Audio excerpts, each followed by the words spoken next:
दोस्तों, अगर आपको कोई सरकारी कर्मचारी परेशान करता है या आपका कोई नुकसान करता है तो ये वीडियो सिर्फ और सिर्फ आपके लिए है। इस वीडियो में मैं बात करूंगा आईपीसी की धारा 166 के बारे में। आईपीसी की धारा 166 ये कहती है कि लोक सेवक, देखिए लोक सेवक का मतलब है सरकारी कर्मचारी, कोई लोक सेवक जो किसी व्यक्ति की क्षति कारित करने के आशय से, यानी कि किसी व्यक्ति का नुकसान करने के आशय से विधि का उल्लंघन करता है, वह सरकारी कर्मचारी किसी भी ऐसे सादा कारावास से जिसकी अवधि 1 वर्ष या जुर्माने या दोनों से दंडित किया जा सकता है। चलिए मैं अब आपको सरल भाषा में समझा देता हूँ। सपोज दैट, मान लीजिए आप 3 भाई हैं, ठीक है, और आपकी जो सेक्रेटरी होता है, जो आपके गांव का सेक्रेटरी है, जो मान लीजिए आपके परिवार रजिस्टर की नकल या ऐसे सारे दस्तावेज अपने पास रखता है जिनमें संशोधन करता है, ठीक है, आपकी उससे बहुत अच्छी जान परिचय है। अब मान लीजिए आपके पिताजी की मृत्यु हो गई और आप 3 भाई हैं, ए बी सी। अब मान लीजिए आपने ये किया, आपने सेक्रेटरी को 50,000 रुपये दिए और आपकी जान परिचय है और आपने कहा कि भाई ऐसा करिए, ये जो हमारा भाई ए है वो कानून में कम जानकार है और आप ऐसा करिए, परिवार रजिस्टर से आप इसका नाम हटा दीजिए जिससे संपत्ति में उसे हिस्सा न मिले, ठीक है।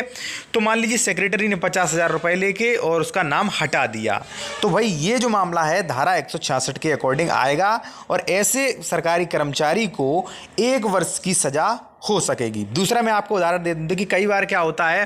कि जिनकी अच्छी जान परिचय होती है, मान लीजिए कई लोग पैसे की ताकत के अकॉर्डिंग, मान लीजिए मैंने वही उदाहरण, जैसे मान लीजिए आपके पिताजी की मृत्यु हो गई, आप 3 भाई हैं, ए बी सी, ठीक है, और मान लीजिए आपने लेखपाल को रुपए दे दिए, मान लीजिए आपने लेखपाल को 1 या 2 लाख रुपए दे दिए और आपकी जान परिचय भी है और आपने लेखपाल से कहा ऐसा करिए, आप जो पिताजी की जो संपत्ति है वो बी और सी के नाम चढ़ाइए, ए का नाम वहाँ पे मत शो करिए, ठीक है, ए का नाम जो भी फर्द खतौनी जो भी है वो मत करिए, आप बी और सी के नाम पूरी संपत्ति चढ़ा दीजिए। और ऐसे में भाई लेखपाल ने 1-2 लाख रुपए लिए और जो है बी और सी के नाम सारी, जो पिताजी की मृत्यु हुई तो उत्तराधिकार के मामले में बी और सी के नाम चढ़ा दी और ए का वहाँ पे नाम मेंशन ही नहीं किया, क्योंकि मान लीजिए वहाँ पे लेखपाल ने रिश्वत ले ली, ठीक है। तो ये जो मामला है आईपीसी की धारा 166 का बनेगा और ऐसे में लेखपाल को आप कोर्ट द्वारा कार्रवाई करके लेखपाल को 1 वर्ष तक की सज़ा आप करवा सकते हैं। लेखपाल ही नहीं, मान लीजिए कोई भी सरकारी कर्मचारी, कोई भी लोक सेवक